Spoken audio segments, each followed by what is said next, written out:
Hey there, fellow city dwellers. Have you ever noticed, those herbs at the grocery store? They always look kind of sad and wilted, you know? And they're so expensive. Oh, tell me about it. It's like they're practically pre-wilted, right, Yeah. packaged to die in those little plastic boxes. Exactly. Like farm fresh, but more like fresh off the truck after like a week on the road. Yeah. What if I told you there's a better way? A way to have, seriously fresh herbs and veggies, right at your fingertips, no matter how small your apartment is. It's true. We're talking urban gardening. And we've got a whole bunch of resources here, like a big old stack of them. A stack. To help you turn even the tiniest space into a... No green thumb needed, promise. And forget about needing a giant backyard. We're talking practical stuff. Budget-friendly tips anyone can use. You had me at Ditch the Grocery Store. I'm Terry, and I am so ready to swap those sad supermarket herbs for the real deal. And I'm Sheri, your guide to the wonderful world of urban gardening. We'll help you unlock the secrets to growing your own food, even if you've never, even touched a houseplant. Okay, Sheri, let's get down to it. Why bother with urban gardening? I mean, grocery stores are easy, right? Well, sure, easy, but think about the cost. You're paying a premium for produce that's traveled who knows how far, hundreds, even thousands of miles to get to you. And by the time it gets to your plate, it's lost nutrients and flavor and that fresh, vibrant, that nathizing we all want. And who knows what's been sprayed on those veggies, right? All those chemicals. Exactly. Growing your own, you're in control. You know exactly what's going into your soil. You can go organic without spending a fortune. Plus, isn't there something so cool about harvesting your own food? Yeah. You nurtured it from seed to table. Okay, yeah, that does sound kind of awesome. Yeah. But let's be real, most of us don't exactly have sprawling backyards, right? What about those of us in tiny apartments? That's the beauty of urban gardening, right? You don't need tons of space to grow a lot, a balcony, a sunny windowsill, even a fire escape. All of that can be turned into a productive growing space. Container gardening, vertical gardening, even indoor techniques, you can literally bring gardening to any urban space. All right, I'm interested, but where do we even start? What are the must-knows for a newbie urban gardener? Well, let's start with the easiest and the most rewarding, herbs. Herbs are kind of the gateway drug to gardening. They're low maintenance, they're useful in the kitchen, and they make your apartment smell fantastic. Herbs. I have to admit, I've tried growing basil before. It did not go well. It looks more like wilted salad than an herb garden. Oh, no, don't worry. Even seasoned gardeners have basil fails sometimes, The key is picking the right herbs for your space, understanding what they need. Our sources say the easiest herbs for beginners are basil, mint, rosemary, and thyme. Practically foolproof, as long as you give them what they need. Basil, mint, rosemary, thyme. Isn't there a better way to remember all those? Think of them as the four musketeers of the herb world. Always ready to add flavor and, flair to your cooking adventures. I love it. The four musketeers of flavor.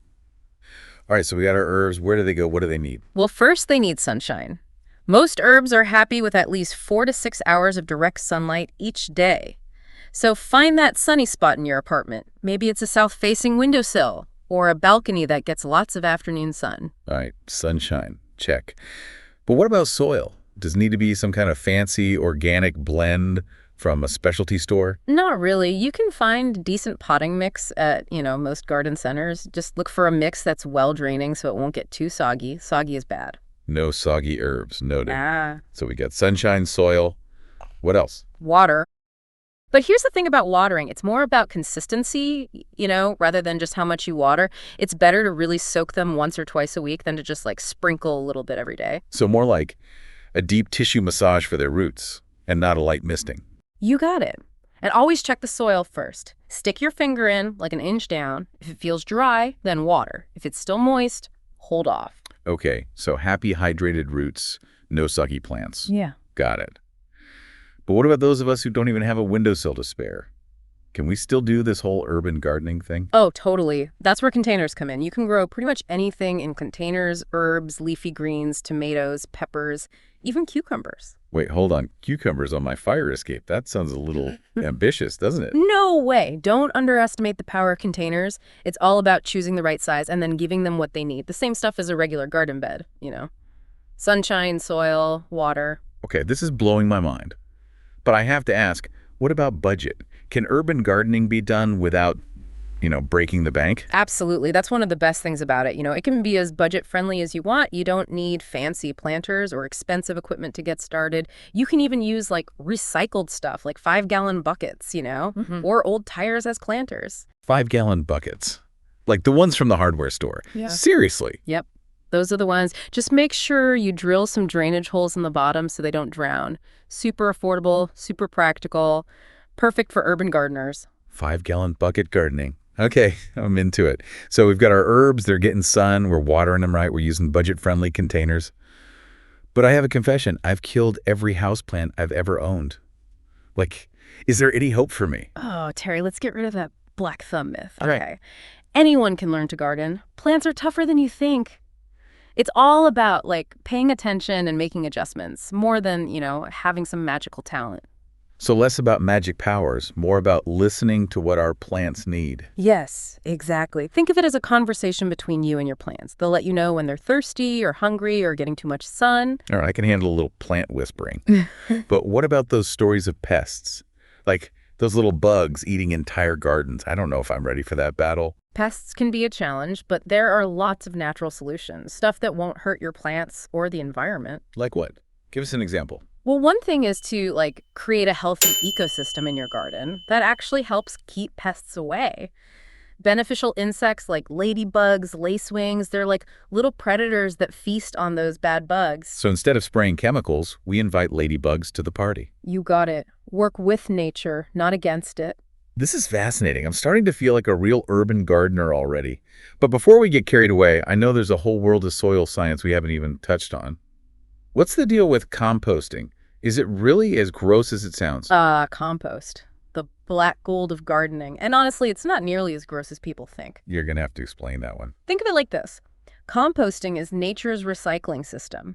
You're taking those kitchen scraps, yard waste, things that would just end up in the trash, and turning them into super nutrient-rich black gold that your plants are going to love. Okay, that sounds much better than just rotting food. But how do you actually make compost?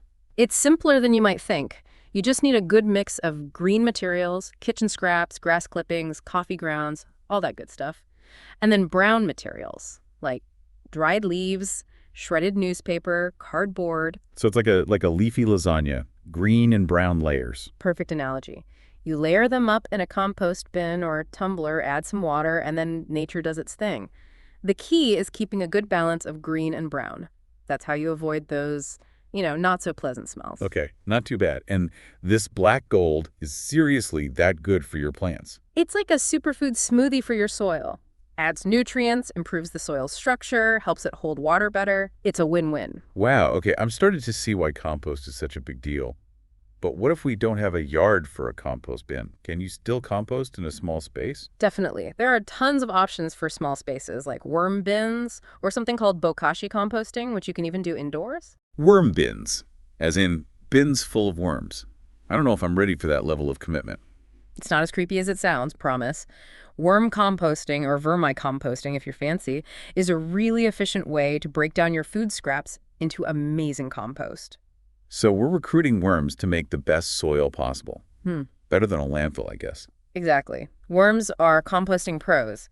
They eat your food scraps and then they turn them into castings, which is, basically worm poop. Worm poop as fertilizer.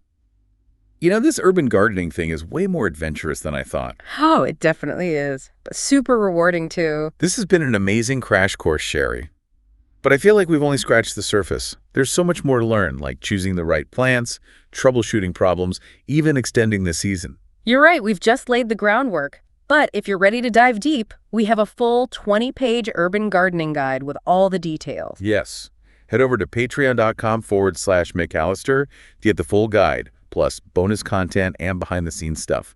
It's a great way to support the show and level up your gardening game.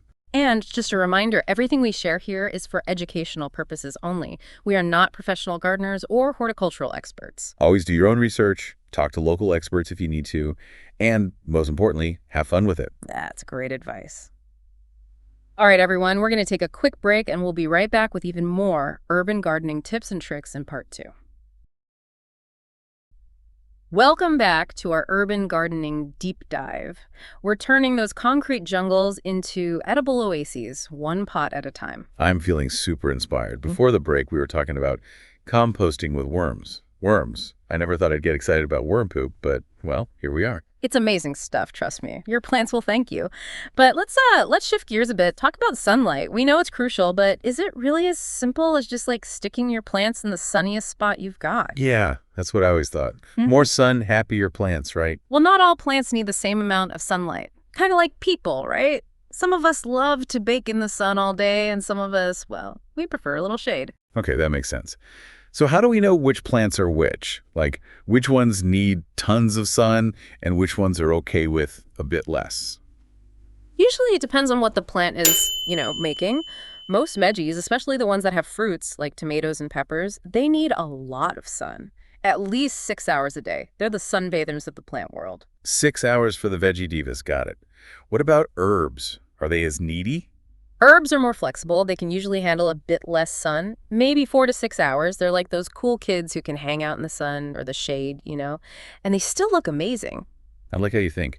But what if our balcony or windowsill, what if it just doesn't get that much sun?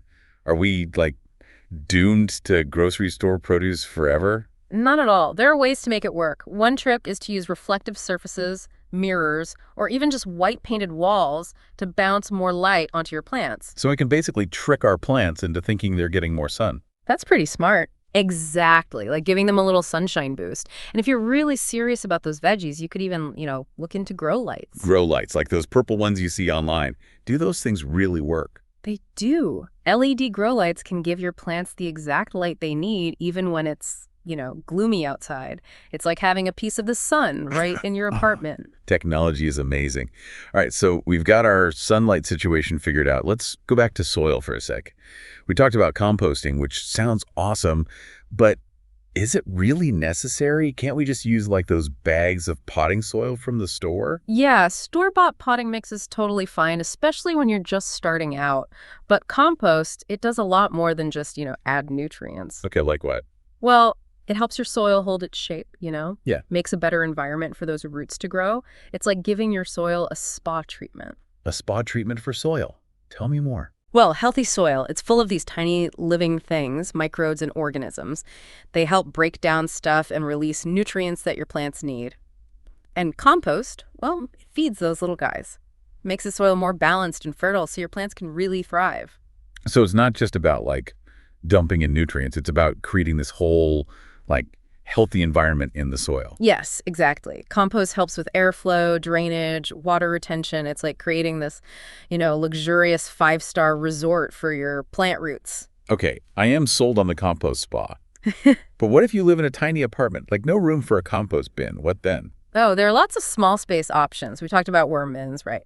But there's also this thing called bokashi composting. You can do it inside. Bokashi composting. Sounds a little intimidating, I gotta say. Don't worry, it's actually pretty simple. You basically ferment your food scraps with a special mix of microbes. So like making sauerkraut for your plants? Kind of. And then you can add those fermented scraps to your soil or even just bury them in your garden. No smell, no mess. It's a great way to compost, without a lot of space. Bokashi composting. Okay, that's definitely going on my to-try list. Mm-hmm. But let's talk about the fun part, harvesting.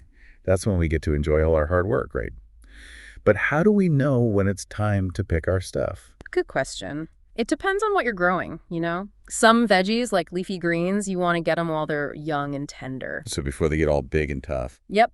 Other veggies, like tomatoes and peppers, they need to ripen on the vine for best flavor. You'll know they're ready when they've got that, perfect color and size. Okay, visual cues. Mm-hmm. Got it. What about herbs? When do we harvest those? Herbs are a bit different. You can actually start snipping them as soon as there's enough foliage on the plant.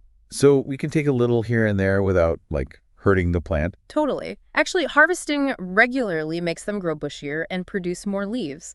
It's like giving them a haircut that makes them even more fabulous. I love it. A win-win situation. Fresh herbs for us, a little makeover for our plants. But what about when, the weather starts to change?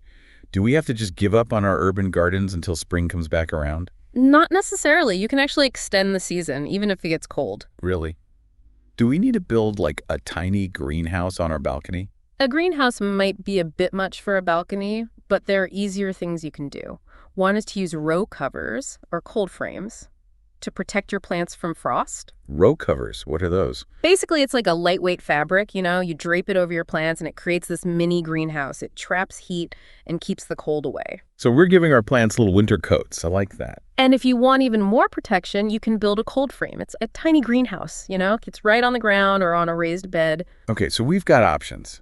But I have to admit, I'm starting to feel a little overwhelmed, Sheri. Is this like a ton of work? It can be, but it doesn't have to be. Start small, and then just gradually add more as you gain experience. So we don't need to turn our entire balcony into a jungle overnight. Nope. Start with a few herbs, a couple veggies you love, and see how it goes. Just relax and enjoy it. Don't get too caught up in, every little detail.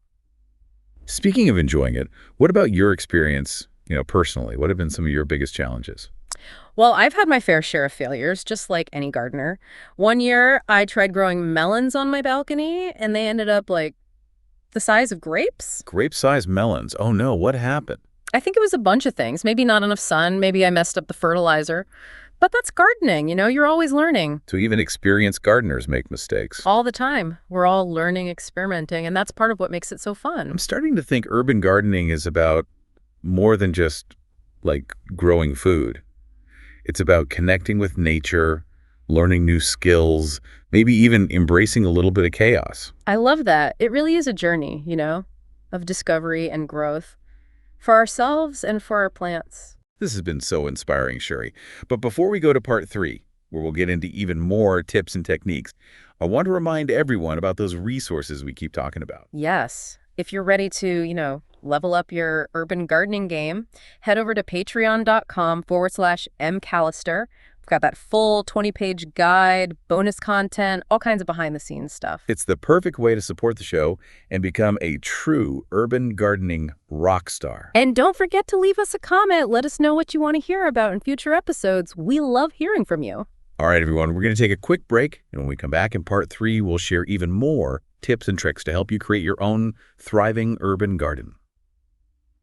All right, welcome back to the Deep Dive. Time to wrap up our urban gardening adventure, huh? Yeah, we've covered a lot. Worm poop, winter coats for plants. I think we're ready to, get down to the nitty-gritty. Let's talk actual veggies. Perfect. What are some good ones for, like, a total beginner? Easy stuff to grow in containers. Leafy greens are your best bet. Lettuce, spinach, kale, all that good stuff. They're easy, they grow fast, and you can have like fresh salads all year round. Bye-bye sad supermarket salads. Yeah. What about something a little more, crunchy? Radishes, carrots, those are great, especially when it's, not too hot outside. They're pretty forgiving, and they add a nice crunch. Salads are covered. Can we level up? Tomatoes and peppers, those are my favorites. Absolutely. Just make sure you get the right varieties, the ones that are meant for containers. And remember, they need lots of sun, at least 6 hours. 6 hours. Yep. Got it. Cucumbers. Those seem a little tricky. They can be, yeah. They need some vertical space. You'll want a trellis or, a strong stake to help them climb. It saves space. Plus, it's just cool to have cucumbers like cascading down your balcony, right? My own cucumber jungle. Okay, I'm into it. What about this vertical gardening thing you were talking about before? Oh, that's a game changer for small spaces for sure. Wall-mounted planters, hanging baskets, trellises. You can grow a surprising amount vertically. It's like edible art. Edible art. I love it. Okay, before we go too crazy, back to soil for a minute. Any other, secret weapons besides compost that we should know about? Well, remember we talked about those beneficial microbes, the tiny little guys that make your soil awesome? Yeah, the ones we can't see, but they're doing all the hard work. Right. They break down stuff, they release nutrients, they make the soil structure better. And to keep them happy, avoid those chemical pesticides and herbicides. Got it. All natural, happy microbes. But honestly, I'm still a little scared. Any advice for a newbie who's, feeling intimidated by all this? Start small. Don't be afraid to experiment, and most importantly, have fun. You're going to make mistakes. Everyone does. That's how you learn. So if my first batch of basil wilts, it's not the end of the world. Nope. Every mistake is a chance to try again. And who knows, maybe you'll come up with a whole new basil saving technique. You could revolutionize urban gardening. Now that's a goal. All right, folks, we've covered it all. The basics, the wonders of worm composting, vertical gardening. We hope you're feeling inspired to create your own little urban oasis no matter how tiny your space is. And don't forget, if you want the full rundown, all the details, that 20-page urban gardening guide is waiting for you over on Patreon. Head over to patreon.com/MAllister for the guide, bonus content, behind-the-scenes stuff, all that good stuff. It's the best way to support the show and become a real urban gardening expert. And tell us what you want to hear about. Leave a comment below with your suggestions. Well, that brings us to the end of our urban gardening deep dive. Remember, growing your own food, it's not just about the veggies. It's about connecting with nature, getting your hands dirty, and having a good time along the way. So go out there and turn those concrete jungles into thriving gardens. Happy gardening, everyone. And don't forget, like, subscribe, comment. This is not professional advice. Source material can be downloaded from Patreon. Thanks for being a listener. Click the card above to explore our playlist and find more episodes. And hey, if you really appreciate our work and want to help us keep creating awesome content, you can find us on Patreon. That's patreon.com/McAllister. Or if you just want to buy us a coffee, head over to buymecoffee.com/Jamie McAllister. All content, copyright Jamie McAllister.